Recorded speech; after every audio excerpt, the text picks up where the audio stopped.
Hello. This is a new format for our podcast. We are, for those of you listening and who can't see us, this is not necessarily going to mean anything. But for those of you watching on YouTube, thank you so much for joining us. We're also very, very grateful to the 200 or so of you who listen every week. And we're hoping to grow that number. So please do share, retweet, social media, all that good stuff. For the special launch of our video podcast, we have a superstar with us in the form of Reverend Dr. Canon Jody Clarke. Great, thank you. Who in the last run of our podcast was probably our most successful podcaster. Oh my gosh, whose episodes got the best views. Mm-hmm. And so in order to try and get our video version off to a good start, not only because he's extremely good looking, but also because he's a fantastic professor, clinician, therapist, scholar, researcher, writer, and probably the fittest theological educator. Thank you. Yeah, it means a lot. Probably in the world. Definitely North America. Yeah, definitely. You know, so exactly. And what we're going to be talking about today, or what Jody's going to be talking about, and I'm going to be responding to a little bit, is grief. Mm-hmm. We've entered into a time of the year in which the evenings are getting darker, in which we spent the last week remembering loved ones lost in wars, and with Christmas is coming, which is a source of joy for so many, but also a source of sadness and memory and nostalgia and indeed grief for some too. Yes. So Jody, you're the expert on this topic, and so speak to us about grief. Great. Happy to talk about grief. And when you and I talked about this topic, it was because Christmas is coming, and Christmas is a loaded time. So first of all, let me say a couple of things about grief. I'm one of those people that believe that grief doesn't really ever end. And I don't mean that chronically. I don't mean that the person's crippled by the grief reaction. But grief is something that will stay in a person's narrative for a very, very long time. And what I want to say, and I often do this with people who come for grief therapy or do some grief work, is that it's a state of being. You'll always be a bereaved person if you're deeply attached to somebody. So that's a critical thing for people to be aware of, that grief is there and it's going to come back and forth. And so I'm jumping way ahead in understanding of grief, but the reason we were talking about Christmas is loaded, and it's loaded for all kinds of really fascinating reasons that have to do with the very nature of grief. Right. Just before you go on, you touched on two things there, which were, everything was really interesting, but two things I just want to ask you about before we move forward. You said it stays in a person, which I'm sure I'm thinking, if you like, physiologically, and then you also said it stays in a person's narrative. Mm-hmm. Is there a difference? Are they related? The narrative, the story we tell ourselves, who we are, in which grief gets into it, and then it becomes the story of who we are and sprawls out, and also the physiological component. Are they intertwined? How do they relate? Well, it's a really good question. So what I'll talk about is what I describe as healthy grief. And generally, if we've had an attachment with somebody and the person's died, so we feel that. So actually, if you think about grief, and David, you think about your own experience of grief, we felt it physiologically. Mm-hmm. You feel it in your gut, you feel it low down in your body. It's a visceral feeling. It's dramatic. It holds you. So those are the first feelings people have in the aftermath of a significant death, period, right? So it does have a physical piece. But when we talk about, and again, I'm getting ahead of myself, but the Christmas is what's called acute stimuli. It sounds very clinical, but it's got all kinds. So it's got two kinds of acute stimuli built into it. In other words, as we go through life, we'll have acute stimuli. These things are going to come up that reanimate the grief, and we don't have a whole lot of control over those, right? So Christmas is a very poignant time of year, and that's really why we're talking about it right now. Because as a parish priest, when I was a parish priest, and even now in my own practice, I get more people coming this time of year just to deal with, this is the first Christmas without the loved one. It's the seventh Christmas without the loved one. Christmas is just chock full of acute stimuli, and there are two kinds. There are three kinds of acute stimuli that we have, or three kinds of stimulated actions that resurface grief. And Christmas hits two of them. And so I'll give you one. One are those chronological events that come around every year. So just for our listeners, just pay attention to this. You meant like Mother's Day, Father's Day, the birthday, a lost day that was really fascinating, and that's the death day. And when I was a parish priest, I would write down death days. And This is long before I understood the technology or the science behind this phenomena. And I'd often phone people or go and visit a family a year after their death, on the anniversary. And Dave, it's unbelievable, but the number of times I'd kind of knock on the door, it's kind of cold call, it's the death date, death anniversary. I'd knock on the door, they'd answer the door, they'd smile or there'd be a tear in their eye, and they'd say, I thought I might see you today. Right? Right, yeah. Because if you're the only person that remembers that day, because it's a precious day for them, they remember that day, that first anniversary. They don't remember the second anniversary and third anniversary as well, but that first anniversary is a really big day. So you've got these chronological events. They come around every year, and they kind of hit people. People brace for them. They get ready for them. They happen, right?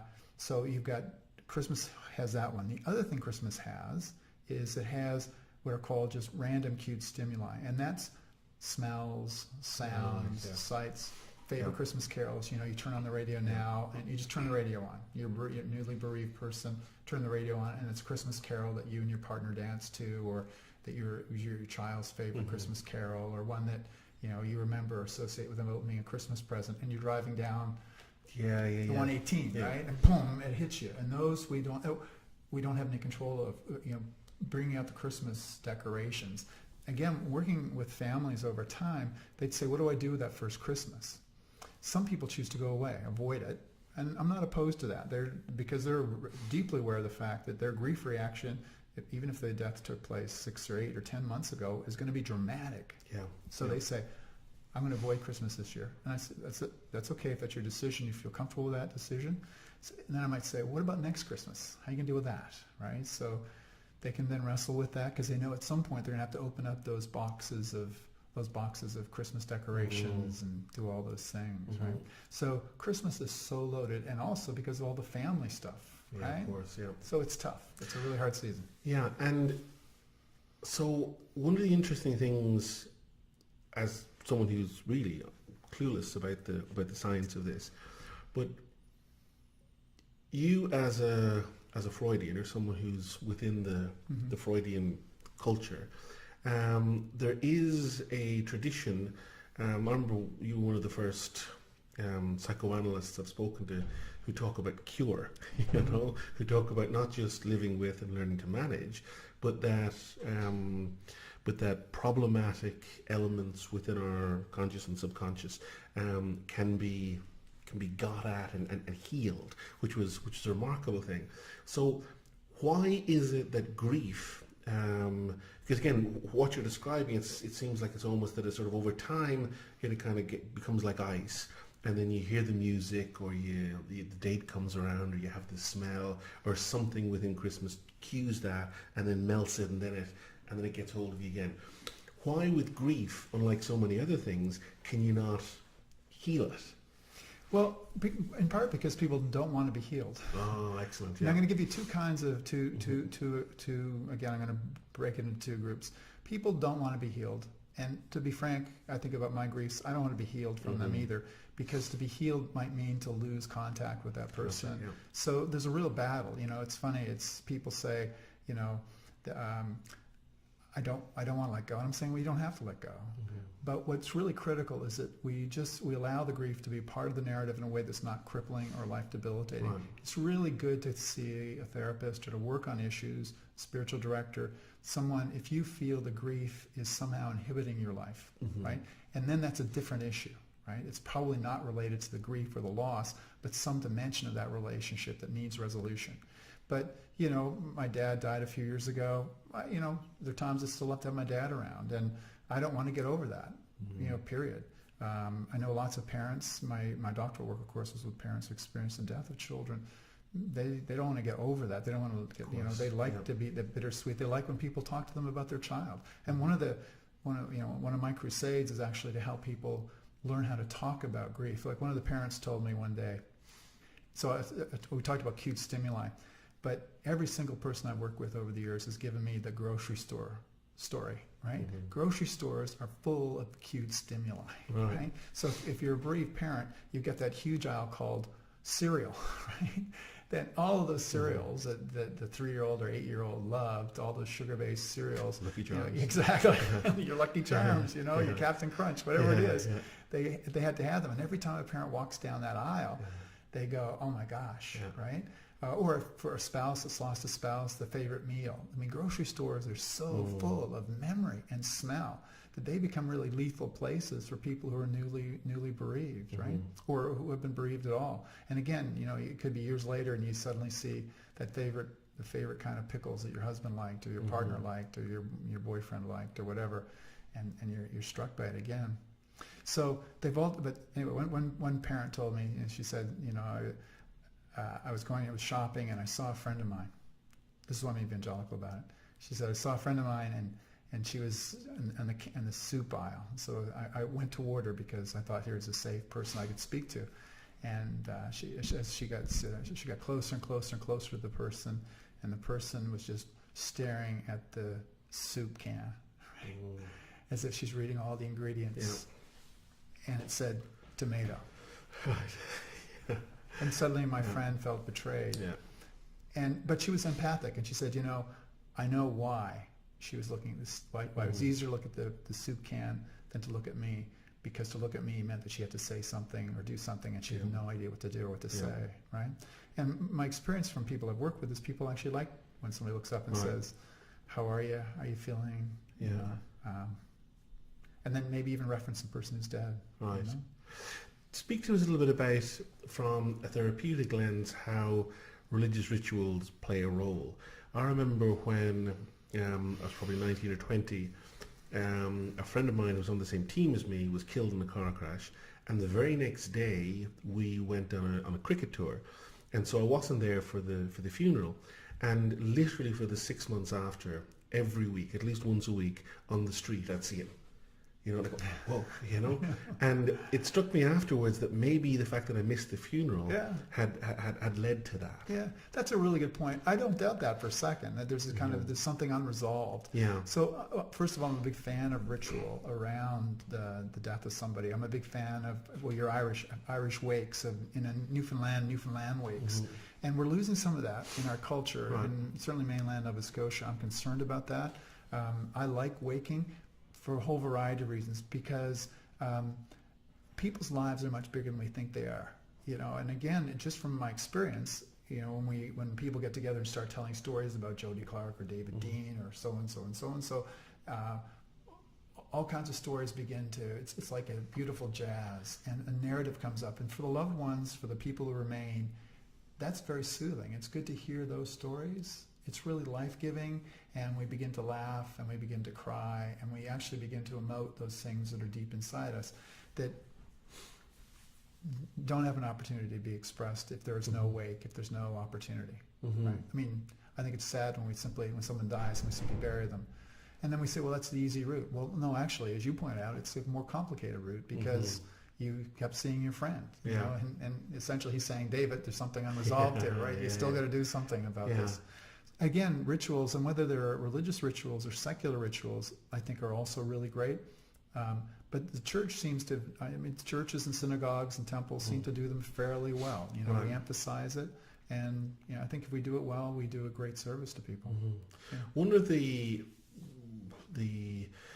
recent aspects of the scholarship around death, which has fascinated me, is the idea that in modernity, where we try and use technology, we use medical science to cure everything, and the fact that death is one thing that we simply can't cure, that it gives us a greater terror of death than we had previously, such that we try and completely shield ourselves from it. And a sort of the woman who was fascinated by the soup tin is perhaps an example of this. How does a modern world, which has lost religious grammars, many of which give hope for life after death, how does that social order cope with death? And do you think, do you agree that the last 50 or 60 years has seen a greater sequesterization of death, that we try and just sanitize our life so we don't think about it? It's it's not a part of our lives in a sense. You've asked a brilliant question, and it's a very complex question. So I'm going to go to a very, very rudimentary way. We've gone from agrarian culture to an urban culture. And in agrarian culture, we were proximate to death, right? So my area was parental bereavement. Mm-hmm. Well, actually, families about 50, 60 years ago had 7 or 8 kids. Yeah. Because 3 or 4 of those kids were going to die, yeah. right? I mean, it was built into the culture. Go to the cemeteries. Go to any cemetery in Halifax, and you'll see all these clusters of children. It was common to lose, to experience the death of a child or 2 children in a family. So, and also that in my family's house, it was just sold a few years ago in Pugwash. There was a parlor in the house, and the parlor was used primarily to lay out a body, right? Yeah. So we had proximity to death in those days, or in earlier times, and I'm not trying to idealize them, but we had proximity to it. Death wasn't that far away. And as we see death move further and further away from our grasp or from our experience, then we no longer have a language to deal with it. We have no term of reference. How many people have seen dead bodies, right? I mean, we don't. The body's almost whisked away immediately, and then certainly in our culture, cremated. So you don't even spend time with the dead. We don't prepare the dead body, which again is very soothing and very healing. We can hold your mother's hand again. You can wash her brow. You can bathe her. Women can bathe the body, or men can bathe the body of the father or the brother or the cousin. We don't do that anymore, and I think that cuts us off from something that's really critical to our being. And so it makes us death illiterate. Right. One of my favorite books is, one of my favorite writers is Nikos Kazantzakis, who wrote The Last Temptation of Christ, Zorba the Greek. But he also wrote a book on St. Francis, and there's a brilliant passage in it, and Francis is dying, and he says, they are brother death. Brother Death is here. Yeah. You don't like him. You didn't pay attention to him all through your lives, brothers. Yeah. But he's my companion now. So here, come and sit beside me, Brother Death. Right? Fantastic. Yeah. It is. It's brilliant. Kazantzakis was a mystical writer, but he embodies that sense of, I'm not embracing death, but I don't want death to be this strange creature that lurks around. And I think we've created that. I mean, actually, I can do this whole thing about zombie cultures and living dead and all this stuff, right? We're fascinated by it, but we almost turn it into kind of a porn world, right? Yes. Rather than really embracing it and understanding it, we have created this kind of weird culture around it. Yeah, and one of the dangers with that is that it makes us fear the bereaved, those with grief, rather than attracting us as Christians. We should be attracted to give solace. We're now afraid of them. We now don't want to inhabit that space. And also the extremely old and sick become people who will force our faith to look at the reality of death and our own mortality, and we don't want that. So we want to, shield them off in certain places. Part of, I think, maybe wanting to put elderly people in a home is precisely because we don't have to live with the ongoing reality of our own mortality. What can the church do? What can parishes do? What can the church more broadly do to try and help people, A, with grief? That's the first thing, and you've already, I think, given some really good insights in terms of your own visiting on anniversaries and things like that. But 2, to prepare us for dying, and 3, to refuse the sequesterization of death, which sees, because if life is everything and if death is nothing, then we're inevitably going to be infinitely more materialist, because we have to consume, we have to gather up, we have to idolize material things, because this is all we have. There's a sense that Weber's understanding of the Protestant work ethic, I think, is slightly misreading a cultural phenomenon for a religious one by virtue of the fact that the sequesterization of death leads us to need to invest all our resources in material things here and now, and so we want that bigger house, we want that thing. So what can the church do to help the grieving? And this will probably take hours or a course or two, exactly. And also to problematize and parasitize the culture which seals off death from our view. Wow. So a lovely series of questions. So let me do 2 things. We're coming into Advent season, And Advent season historically had been the antithesis of exactly the kind of materialism which now abounds in the Advent season, because it was a time to make room, make space. We're making space for the birth of Christ. Make space, which means clear things out. It doesn't mean clutter things up. It means actually clear things out. And it's a disciplined approach. I think essentially if we can do anything, it's to prioritize and say, what do we need? What don't we need? And be really brutally honest about things we do not need. We don't need those things. A million things we don't need, and be really, really frank about it. And that's a great spiritual journey for us to essentially become minimalists, essentially. Yep. In a society that over-commodifies, we have to make room and let go of things that I love what you've done. You attached mortality to the acquisition of things. That somehow the more we have, the more alive we are. And in fact, it's probably the opposite, right? The more alive we are, we're more alive when we've cut things back and we live in a more simple way of being. So that's issue one. Philosophically, I think we're on the same page there. And moving into Advent season, let's try to do it. The other thing is to talk about it, not be afraid to talk about it. And churches are a great space to do some educating, either workshops or have people preach about it or have people talk about it. And just become more death literate. Just talk about it, because again, it's a form of evangelizing. If the church is a place where people, so if that person had been evangelized in a way, the way I'm speaking of with the soup can incident, had gone to a workshop in a parish and said, I'm going to put the soup can down, I'm going to turn to my neighbor and I'm going to say, how are you feeling today? How are you? Or just put a hand on their forearm and say, I'm thinking about you. Not in the vacuous kind of Donald Trump way, you're in our prayers and thoughts, but to hold you and say, you are, this is tough. Is there anything I can do right now for you, right? And in this season of All Souls, and where we focus on the dead, we focus on the lives of the saints, in order to illustrate that we are part of a community which involves more than just the living. Exactly. And therefore the real involves both the living and the dead. Exactly. And so these traditions, Christian but also pagan, in many pagan cultures do a similar thing. Can they be invoked to help with that? No, exactly, David. So what I said earlier is so talk to people who are bereaved and say, what's helpful? Let them be our guide. So because I said to them, what do you find helpful? What do you, as a bereaved person, find useful and helpful in the time now that you live? Well, one of the things they talk about is talking about the dead.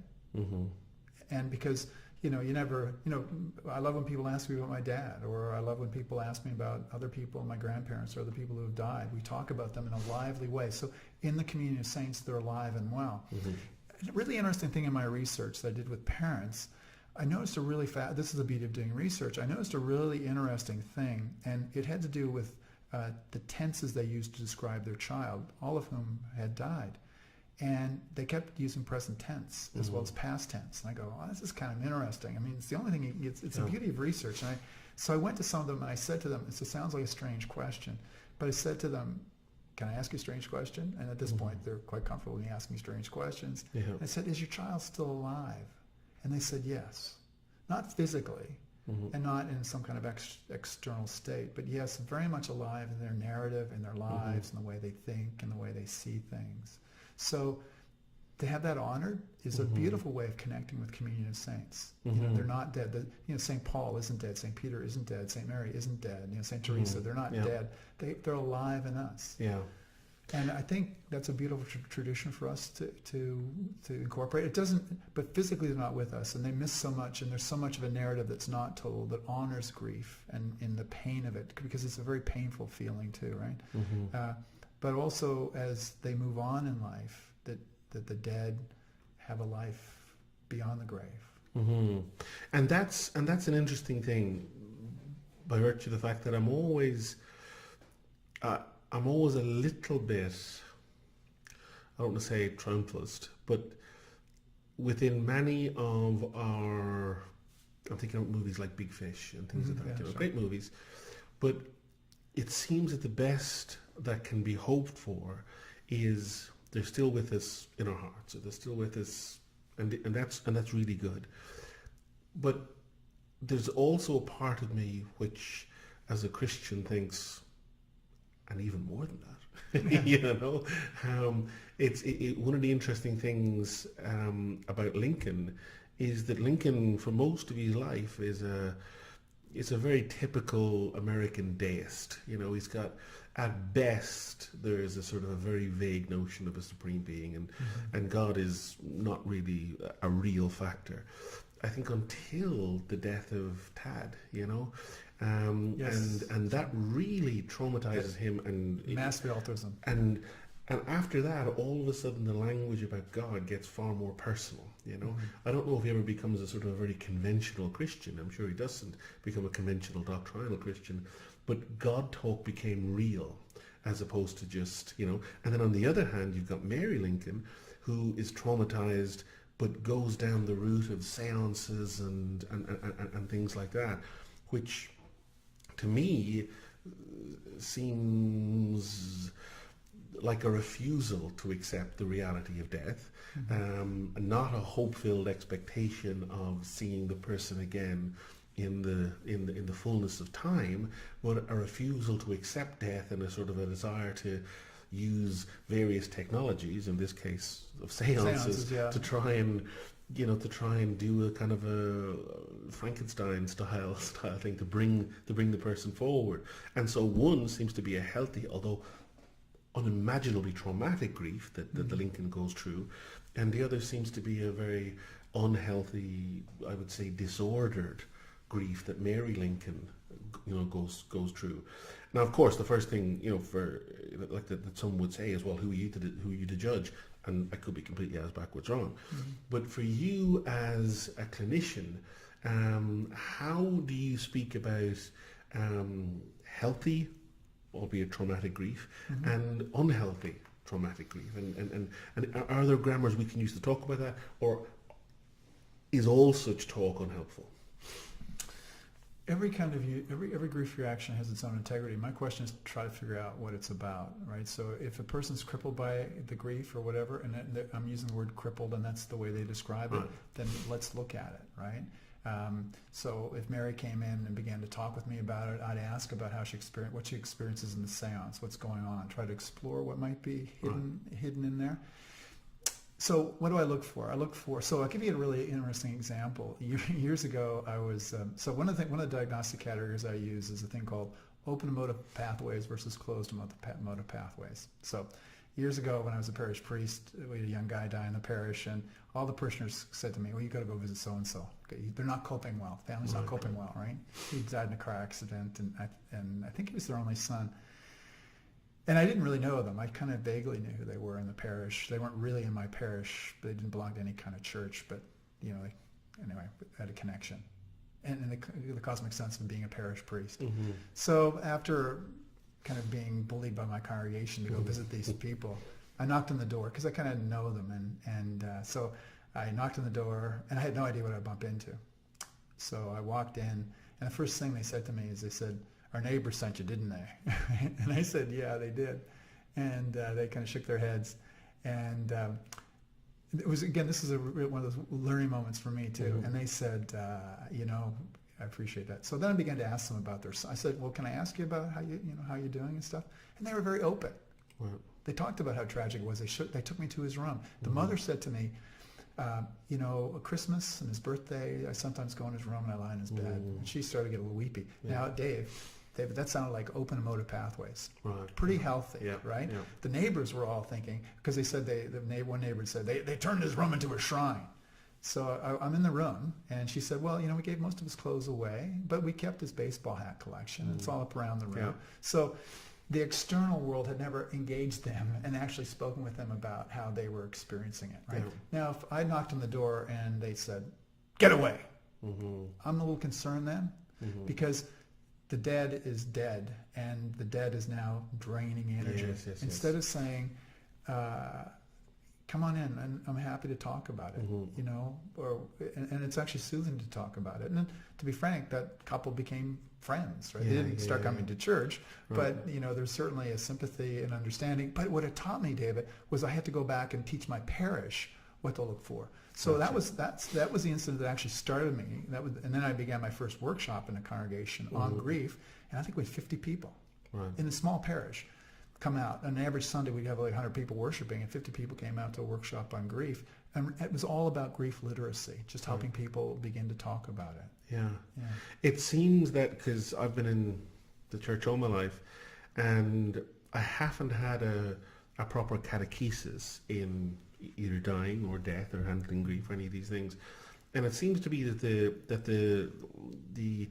ecclesial seasons try and tell us, okay, this period, November particularly, devote time to this. It's great. And we in the churches, I think, tend not to, or at least I've never had a sermon about, certainly at a funeral, someone will rattle off a little bit of this, that, or the other. But I need a sort of a more ongoing catechesis in handling grief and in preparing for death and bereavement. And is there anything you can say to encourage any priests or ministers listening or watching to grasp that nettle and to stand up and to preach about death and dying and grief and all those things that are sort of, we say, well, maybe next Sunday.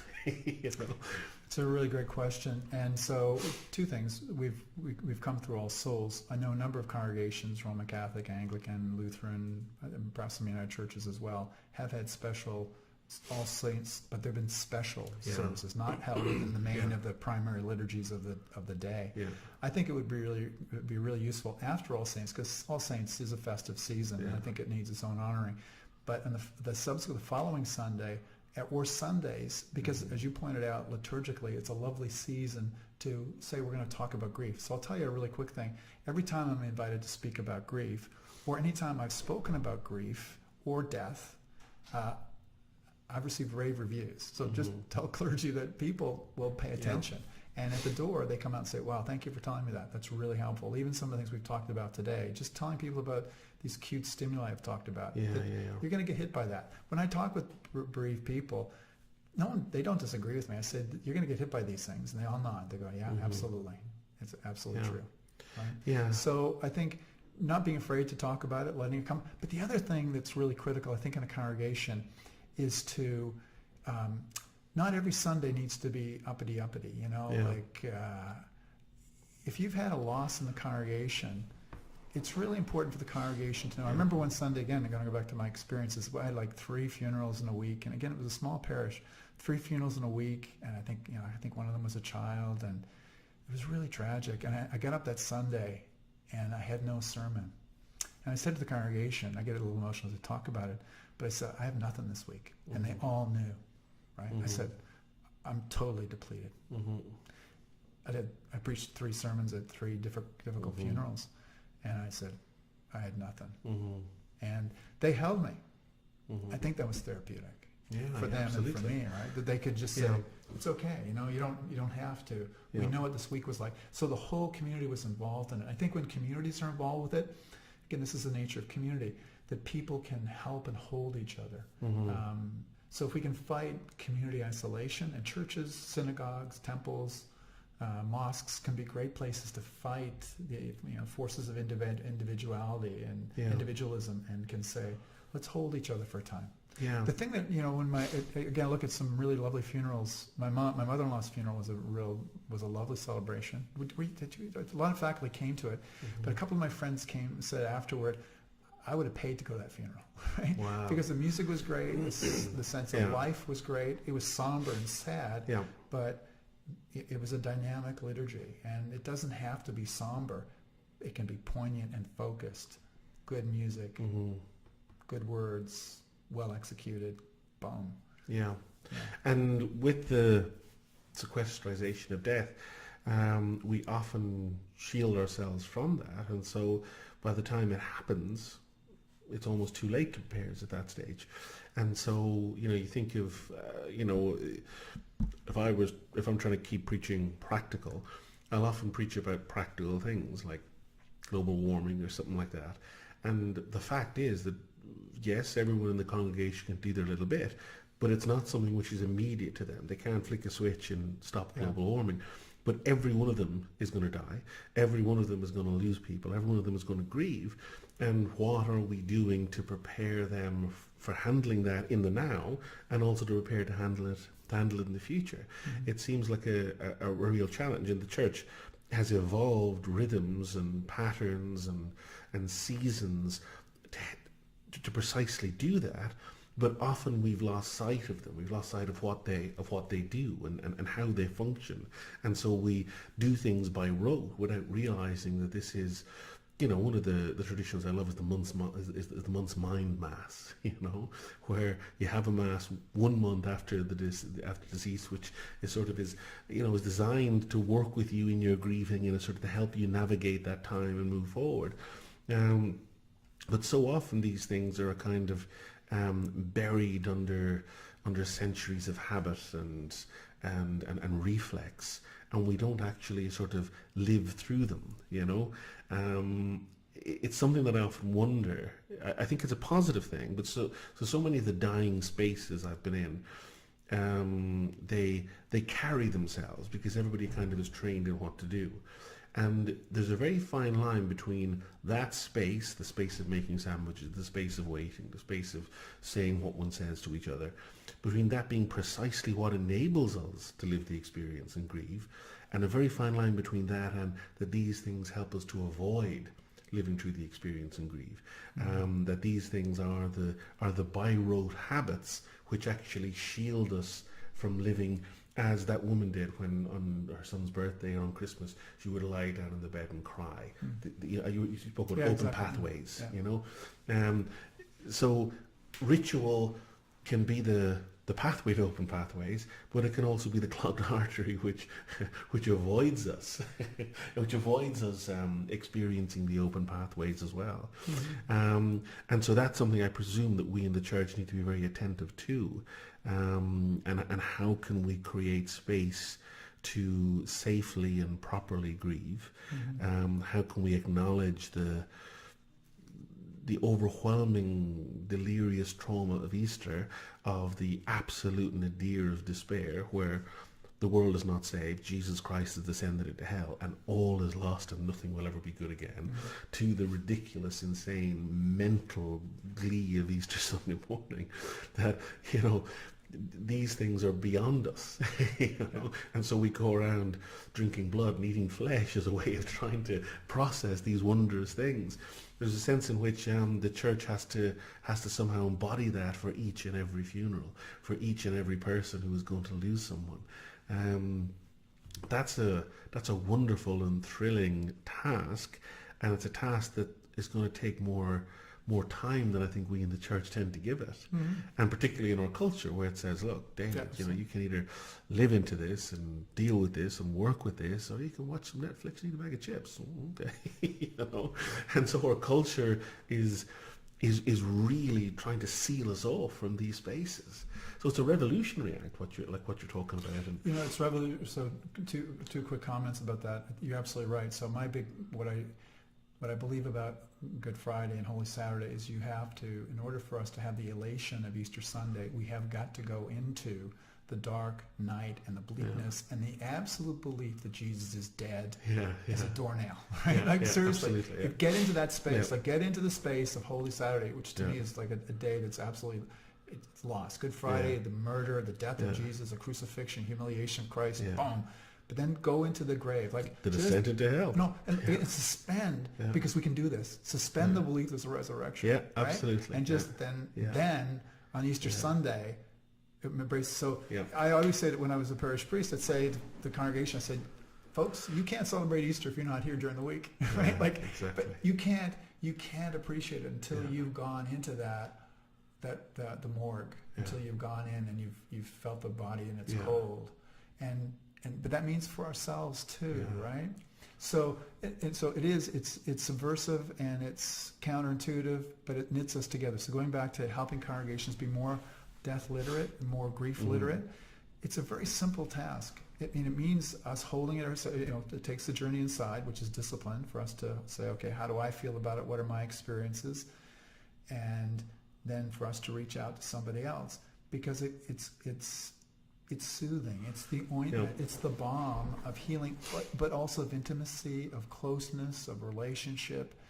And I think that's a great antidote to the world that we live in today, right? Yeah. If anything's going to inoculate us against these forces that isolate us, it's going to be the simple acts of genuine compassion, of putting down the soup can and saying, how are you? Or saying, to the neighbors, thanks for your concern, sending the priest over, but we're okay. Yeah. We're in pain, and we'll always have this hole. Yeah. And you got to know that, but that's okay. We're going to limp for the rest of our lives, and we may not be as bouncy as we once were, but that's okay. Yeah. Right? And that's a beautiful message for us to hear. Again, in a society that wants to normalize things and push us all back into being how we once were before, we're not all that great with people who have holes and who have scars. And yet you have scars, I have scars, and we pretend we don't have scars. Yeah. And it's in the pretending of not having scars we end up hurting each other. Yeah. Right?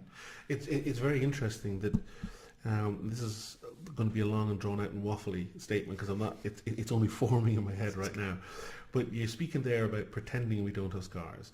And a point that I'd like to make is that acting or embodying is extremely formative. Mm-hmm. And so this pretending we don't have scars is a damaging thing. One of the books I read which was really, I think, it really gave me insights that I just didn't have before, was called The Black Death of Personal History by Paul Hatcher. Okay. And it's historical fiction, but it's based on solid historical records.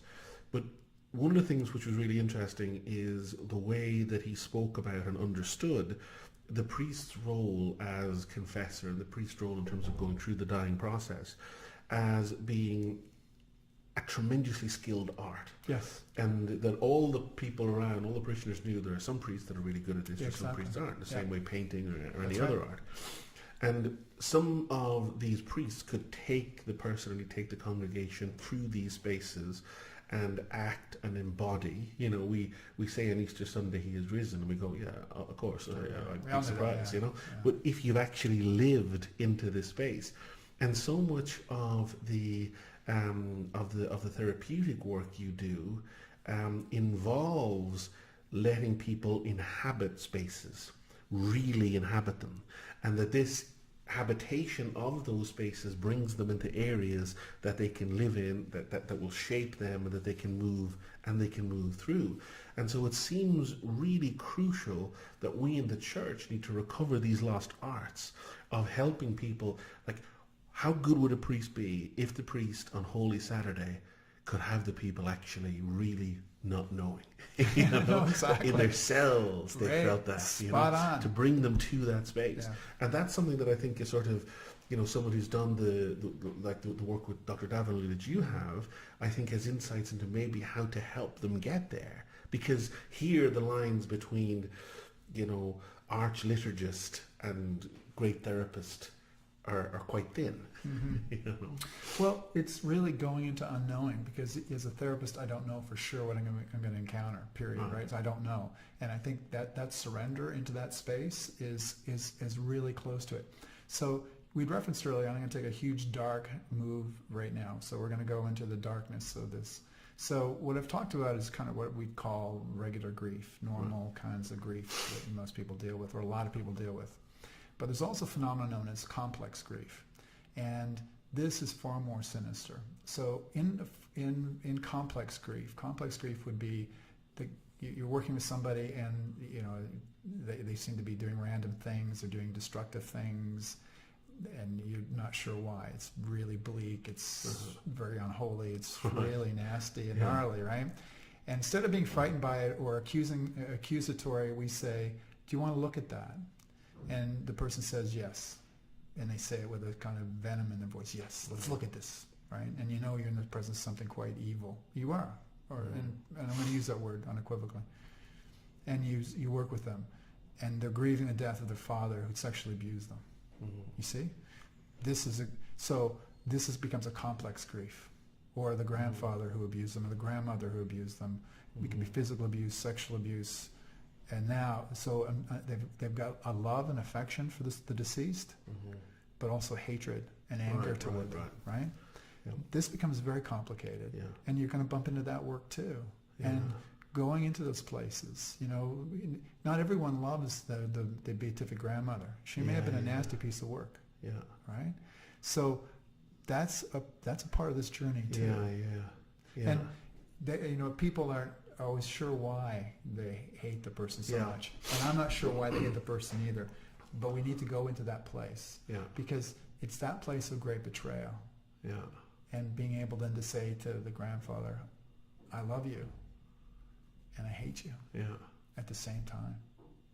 And I'd say a lot of realities of grief are complex. Yeah, they're very complex. Even, you might think of someone whose parent who was living with them for the last 10, 15 years of their life dies, and there's grief, but then there's also relief, and then there's massive guilt at the relief, and so that's because exactly, and the dominant emotion is guilt, right? So the person that comes to me that's doing a lot of destructive things, or the person that wants to take that journey, looking at all those destructive things, usually the fueling emotion is guilt, because they love the person and they hate the person.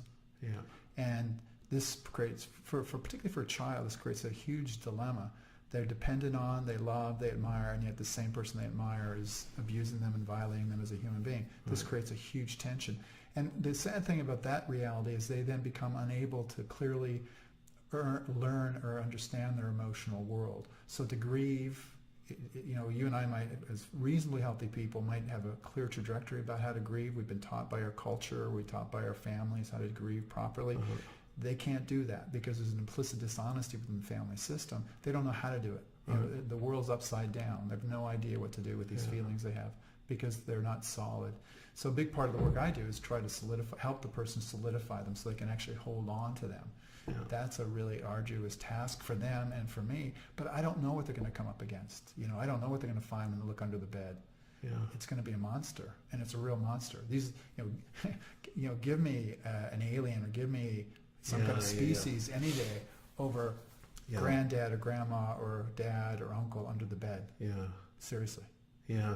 And one of the things that I've heard you speak about before, when I am reading bedtime stories to my kids, so many of the stories are extremely sanitized versions of really complicated stories. Very complicated stories. And if you think of Greek and Latin, mythologies, or even the biblical stories, these are complicated stories that invite you into a space with no easy answer, and so you live through it. And so it seems to me that those stories have far more help someone live through the complexity of the kind of the narratives that. And that's again why I go back to Holy Saturday and Good Friday, because without the guarantee there's going to be redemption. I don't know. I can't guarantee anybody at the end of the therapeutic journey that they're going to come out the other side okay. We don't know that. That's living by faith. What I can say is that if we explore this, something's going to happen. Yeah. But you'll claim that victory for yourself. Yeah. Right? We don't know what the outcome's going to be. Yeah. Right? And I think we don't know what Easter Sunday is going to be. We have no idea what it's going to be. And even after Easter Sunday, it seems that the disciples, it's not Easter Sunday isn't Easter Sunday. No, it's not. It's really not. It takes quite some time and the work of the Holy Spirit before Easter Sunday starts to be Easter Sunday. Exactly. There's fear, there's doubt, there's getting the hell out of Dodge. Exactly. There's an awful lot of stuff going on there because it takes time. It really does take time. Exactly. It takes time to let this to let it filter into our being, into the metabolic structure of our bodies. Yeah. It takes time to do that. Yeah.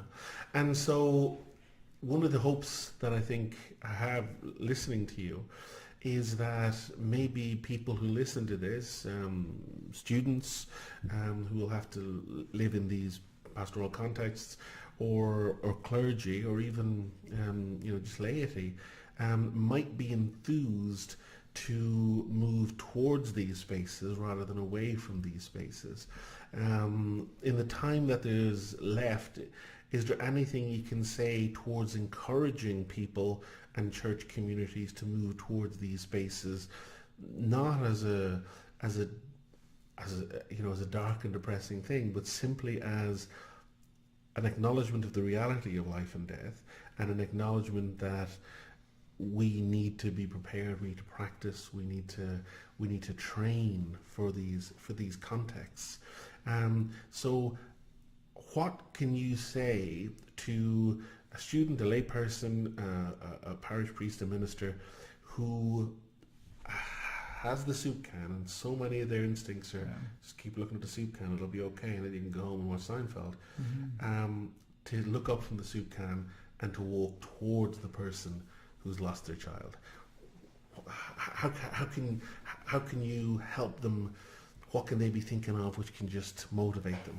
What should they do to prepare themselves so that when that moment comes, they might put down the soup can? Well, so there are two really simple things. One, just hold on to the feeling you have when you hold on to the soup can and that person walks by. Just feel that feeling, that emptiness you feel. Just feel that emptiness. Feel it. And perhaps even feel the twinge of guilt. Right. Because you saw somebody who was bleeding and you chose not to do it. Just feel that. I'm not trying to instill guilt. Just hold on to that can and let that moment pass. And nothing happened. And a wall went up. And the world is a little colder than it was before. Now put the can down and walk toward the person and see what happens. See what you feel and see what you experience. And I guarantee that it may be awkward, but the residual feelings on everyone's part will be better, right? So just it's just let yourself feel into it. And again, don't numb it. Don't run home to Seinfeld with a bag of chips, because we do that. We do that to soothe the feeling we had that lives at an unconscious level, because we know we did something bad. We don't know what it was. So it's living into those moments. And if our church can help us do that, if our spiritual traditions can help us do that, then we're doing a really good thing. And then go and talk. The other piece of it too is also, like take that journey inside. A lot of the people I've talked with have said, and a number of the parents, and some of them may listen to this, have said to me, Jody, I could write a book on the 100 dumb things people said to me. And we all know that because people said really bad things to all of us in the face, like, it's okay, David, you'll get over this, you'll be fine. It's really funny. A friend of mine died a few years ago, and we were very close, and people would come into him as he was dying, and they'd say, it's okay, you can let go, it's okay, you can let go. And he said to me, it's like I'm holding on to a life raft and they're pounding me with a hammer, right? And so my last communication to him, and I had the blessing of being with him at the very end of his life, was, it's okay, you're doing really well. Like, you're holding on, you're doing okay, which for him was far more affirming. Because he didn't want to die, and people say, well, he's denying the truth of death. He's not denying the truth of death at all. He's actually aware of the truth of death and says, I'm choosing life here, right? Like but he knew he was going to die too. There was no minimizing this. But it's entering into the dance with people, and it's really life-giving for us to do that too. So, think about dumb things you've heard said. Feel the pain and the grief about that. Don't do it again. Don't say, oh, don't worry, God need another heaven, or even, there's a bigger purpose. All those platitudes. Just what people said to me is, they just really appreciate a gentle touch in the forearm, or how are you? I was thinking about you. Those simple statements. And the other thing, you don't have to do therapy in Sobeys or Superstore. You don't have to do it there, but you can just lend a nice smile, or a warm gesture, or even eye contact. That's not hard. So if you go in those directions, David, neat things happen. Those are mystical moments. The holding the can, the looking down, that's not life-giving. Looking up and even smiling is soothing. Right? Wonderful stuff. Thanks, David. Reverend Dr. Canon Jody Clarke, thank you so much for your time. As always, a pleasure. Thank you for listening and for watching. And please do share, spread the word. And thank you so much for your support. Okay. Thank you.